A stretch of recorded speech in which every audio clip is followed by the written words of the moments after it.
Welcome to Arjuna Government Exams Quiz. Today's current affairs. Let's begin. Arjuna सरकारी परीक्षा quiz में आपका स्वागत है। आज की करंट अफेयर्स। चलिए शुरू करते हैं। Question 1. Which of the following autoantibodies is most specific for rheumatoid arthritis? Rheumatoid गठिया, रूमेटॉइड आर्थराइटिस के लिए निम्नलिखित में से कौन सा ऑटोएंटीबॉडी सबसे विशिष्ट है?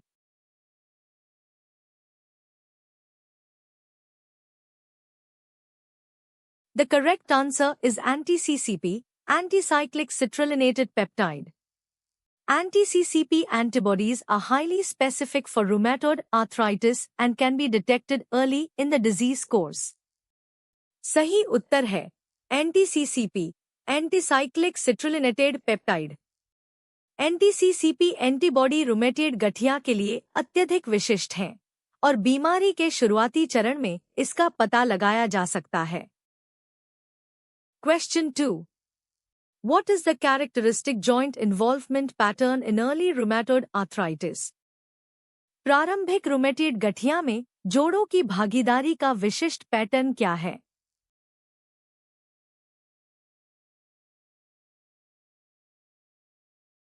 The correct answer is symmetric small joints of hands and feet.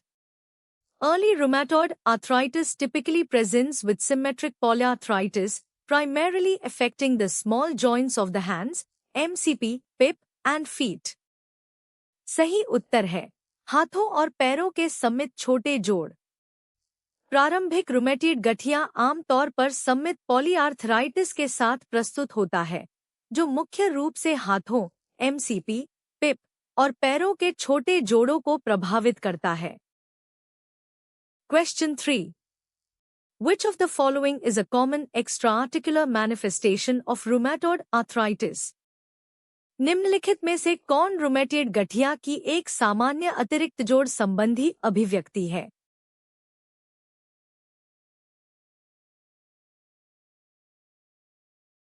The correct answer is rheumatoid nodules.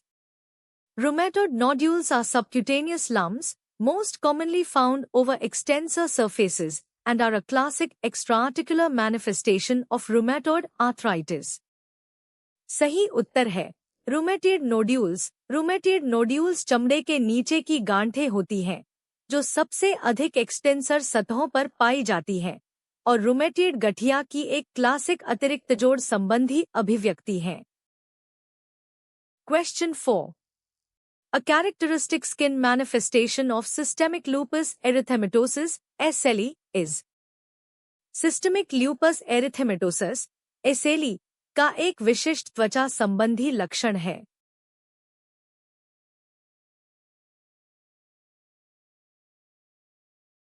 The correct answer is malar rash, butterfly rash.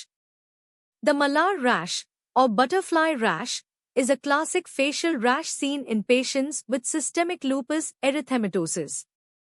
सही उत्तर है मैलर रैश, बटरफ्लाई रैश। मैलर रैश या बटरफ्लाई रैश सिस्टमिक ल्यूपस एरिथेमेटोसस के रोगियों में देखा जाने वाला एक क्लासिक चेहरे का रैश है। Question 5. Which antibody is highly specific for systemic lupus erythematosus (SLE) and correlates with disease activity, especially lupus nephritis? कौन सा एंटीबॉडी सिस्टमिक ल्यूपस एरिथेमेटोसस (SLE) के लिए अत्यधिक विशिष्ट है और रोग की गतिविधि, विशेष रूप से ल्यूपस नेफ्राइटिस से संबंधित है?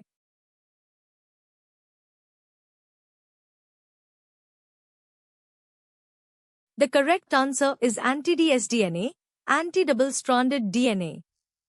Anti-dsDNA antibodies are highly specific for SLE and are often associated with active disease, particularly lupus nephritis. सही उत्तर है anti-dsDNA, anti-double-stranded DNA.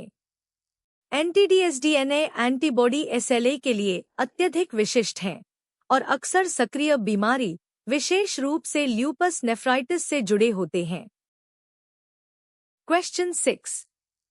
Renal involvement in SLE, characterized by immune complex deposition, is known as? SLA में गुर्दे की भागीदारी, जो प्रतिरक्षा जटिल जमाव से चिह्नित होती है, को क्या कहा जाता है?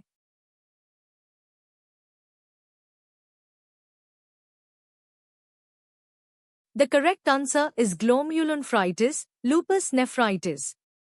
Lupus nephritis is a serious complication of SLE involving inflammation of the kidneys glomeruli due to immune complex deposition. सही उत्तर है glomerulonephritis, lupus nephritis. Lupus nephritis SLE की एक गंभीर जटिलता है, जिसमें प्रतिरक्षा जटिल जमाव के कारण गुर्दे के ग्लोमेरुली की सूजन होती है। Question 7. Gout is caused by the deposition of which type of crystals in joints? Gout किस प्रकार के क्रिस्टल के जोड़ों में जमा होने के कारण होता है?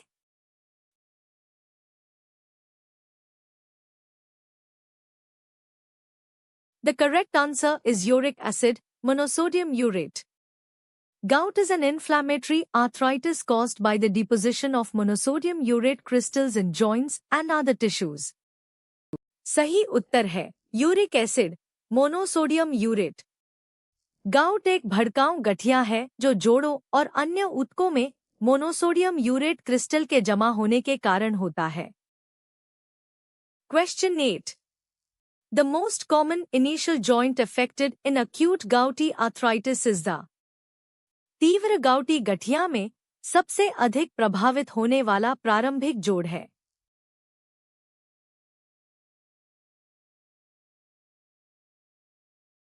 The correct answer is first metatarsalophalangeal joint, podagra. The first metatarsalophalangeal joint of the big toe is the most common site for the initial attack of acute gout, a condition known as podagra. सही उत्तर है पहला मेटाटार्सोफैंगलियल जोड़, पोडाग्रा। बड़े पैर के अंगूठे का पहला मेटाटार्सोफैंगलियल जोड़ तीव्र गाउट के शुरुआती हमले के लिए सबसे आम स्थान है। इस स्थिति को पोडाग्रा के नाम से जाना जाता है। Question 9. Which medication is typically used for long-term management to lower uric acid levels in gout? Gout में यूरिक एसिड के स्तर को कम करने के लिए आम तौर पर किस दवा का उपयोग दीर्घकालिक प्रबंधन के लिए किया जाता है?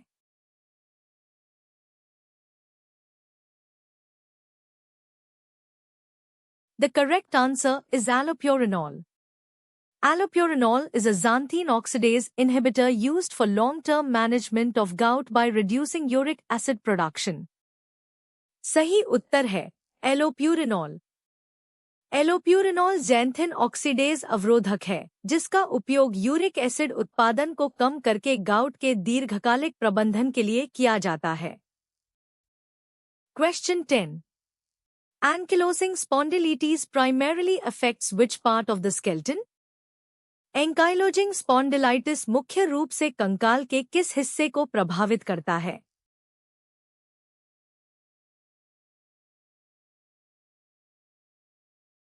The correct answer is axial skeleton, spine and sacroiliac joints. Ankylosing spondylitis is a chronic inflammatory disease that primarily affects the axial skeleton, leading to inflammation of the sacroiliac joints and spine. सही उत्तर है अक्षीय कंकाल, रीढ़ और sacroiliac जोड़। Ankylosing spondylitis एक पुरानी सूजन संबंधी बीमारी है जो मुख्य रूप से अक्षीय कंकाल को प्रभावित करती है, जिससे सैक्रोइलियक जोड़ों और रीढ़ की हड्डी में सूजन होती है। Question 11. Which genetic marker is strongly associated with ankylosing spondylitis? Ankylosing spondylitis से कौन सा आनुवंशिक मार्कर दृढ़ता से जुड़ा हुआ है?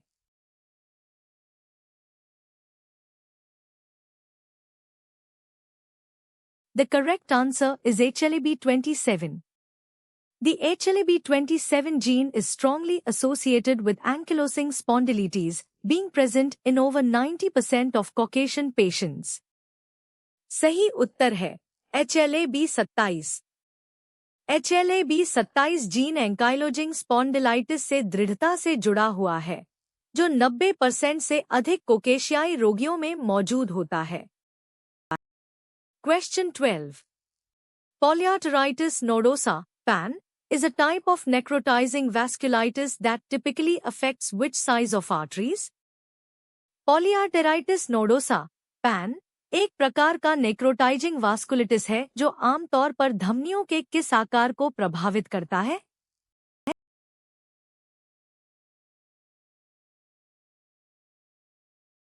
The correct answer is medium-sized arteries. Polyarteritis nodosa primarily affects medium-sized muscular arteries, leading to inflammation and necrosis. सही उत्तर है मध्यम आकार की धमनियां। पॉलीआर्टेराइटिस नोडोसा मुख्य रूप से मध्यम आकार की मांसपेशियों वाली धमनियों को प्रभावित करता है, जिससे सूजन और नेक्रोसिस होता है। Question 13. Which of the following is a characteristic feature of giant cell arteritis, temporal arteritis? निम्नलिखित में से कौन विशाल कोशिका धमनीशोथ, टेम्पोरल आर्टेराइटिस, की एक विशिष्ट विशेषता है?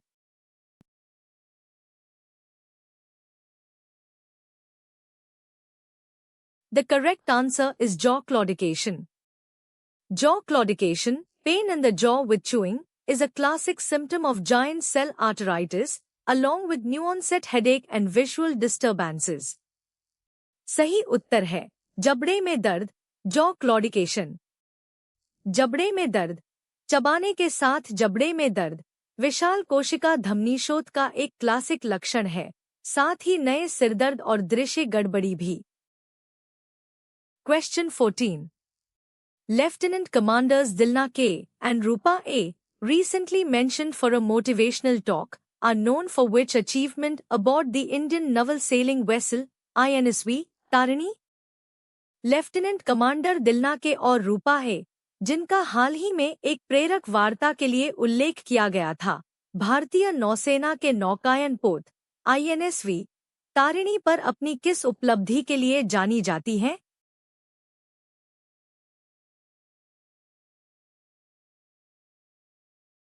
The correct answer is circumnavigating the globe. Lieutenant Commanders Dilna K and Rupa A were part of the all-women crew of INSV Tarini that successfully circumnavigated the globe. सही उत्तर है दुनिया का चक्कर लगाना। लेफ्टिनेंट कमांडर दिलना के और रूपा ए INSV Tarini के उस सर्वमहिला दल का हिस्सा थी, जिसने सफलतापूर्वक दुनिया का चक्कर लगाया था। Question 15. Which state's education department recently launched Mission March SSC 2027 with a goal of achieving a 100% pass rate in the SSC examinations? किस राज्य के शिक्षा विभाग ने हाल ही में SSC परीक्षाओं में 100% उत्तीर्ण दर प्राप्त करने के लक्ष्य के साथ मिशन मार्च SSC 2027 लॉन्च किया है?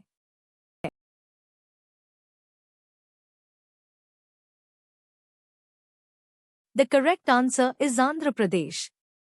The Andhra Pradesh Education Department launched Mission March SSC 2027 to ensure a 100% pass rate in SSC examinations by 2027.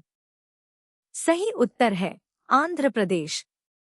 Andhra Pradesh शिक्षा विभाग ने 2027 तक SSC परीक्षाओं में 100% उत्तीर्ण दर सुनिश्चित करने के लिए मिशन मार्च SSC 2027 लॉन्च किया। Thanks for watching. Subscribe to Arjuna Government Exams Quiz for a new quiz every day. देखने के लिए धन्यवाद। हर दिन नए क्विज के लिए अर्जुना सरकारी परीक्षा क्विज को सब्सक्राइब करें।